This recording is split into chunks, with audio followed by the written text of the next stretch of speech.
Hello everyone. Today I am going to read and explain first poem Bharat Our Land from book Kaveri for class 9th. Okay? तो हर chapter की तरह पहले इसका book work आएगा जो हम बाद में करेंगे। पहले हम बुक चैप्टर को रीड करेंगे, पोएम को रीड करेंगे। तो पोएम है हमारी रीडिंग फॉर एप्रिशिएशन लिखा है सबसे पहले। पोएम जो हमारी भारत के बारे में है तो हम उसकी प्रशंसा और सराहना के लिए इसे रीड करेंगे। तो फर्स्ट लाइन है द माइटी हेमावंत इज आर। कवि ने जहाँ पे माइटी का मीन्स होता है बहुत बहादुर, बेहद शक्तिशाली। हेमावंत यहाँ पे हिमालय को बोला गया है। आर्स का मतलब होता है बिलोंग्स टू अस, यानी हमारे। तो द माइटी हेमावंत इज आर, कवि बोल रहा है कि बेहद शक्तिशाली हिमालय जो है वो हमारा है। There is no equal anywhere on earth, उसके बराबर का, उसके जैसा कोई भी इस दुनिया, इस अर्थ में, इस धरती में नहीं है। They generous Ganga is ours, generous होता है देने वाली, जो सिर्फ देना जानती हो, बदले में कुछ भी ना चाहते हो। तो इसमें गंगा को जनरस बोला गया है। गंगा जो सिर्फ वाटर देना जानती है, उसके वाटर से लोग खेती करते हैं, बहुत काम करते हैं। उसका वाटर को बहुत प्योर माना जाता है, लोग वहाँ डुबकी लगाने भी जाते हैं। तो यहाँ पे गंगा को जनरस बोला है और वो कह रहा है कि जनरस गंगा जो है वो हमारी है। Which other river can match her grace, क्या कोई और नदी है जो उसकी सुंदरता से, उसकी प्योरिटी से का मुकाबला कर सकती हो। वो पूछ रहा है कि कोई और नदी है जो उसका मुकाबला कर सकती हो।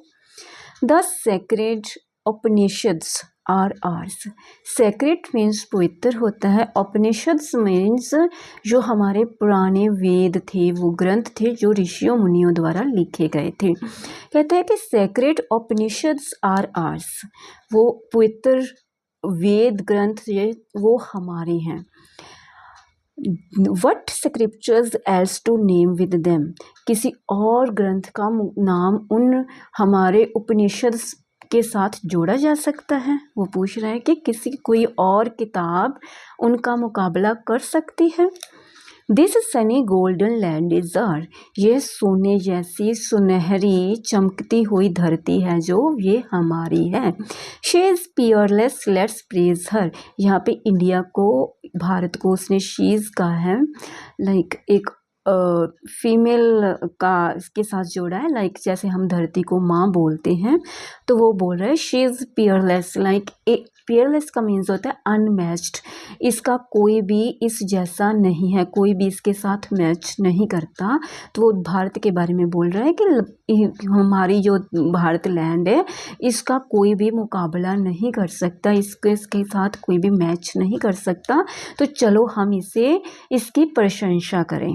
Okay, Gallant warriors have lived hair, Gallant का मतलब होता है बहादुर, वॉरियर्स मतलब होता है योद्धे।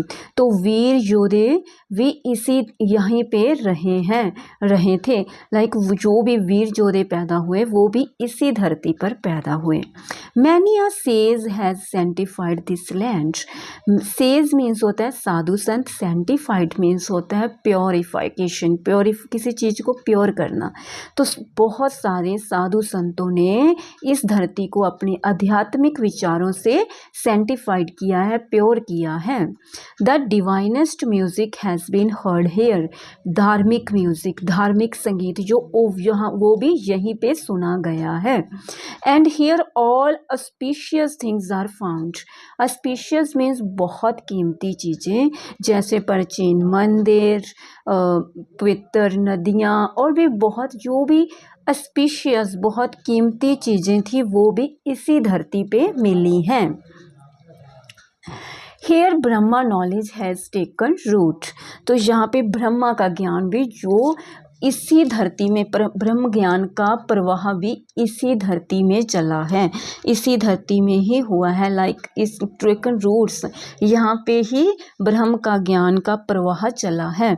And the Buddha preached his dhamma here, priest means होता है प्रचार करना, धम्मा मीन्स जो टीचिंग्स थी बुद्धा की, तो बुद्धा के अपनी शिक्षाओं का प्रचार भी इसी धरती पे किया था। उसने अपनी जो टीचर्स दी थी, शिक्षाएँ दी थी, वो उनका प्रचार भी इसी धरती पे किया था। ऑफ होरी एंटिक्विटी इज़ भारत, यानी कि बहुत पुराना, एंटिक्विटी जो प्राचीन था, तो वो जो हमारा भारत है वो बहुत पुराना है।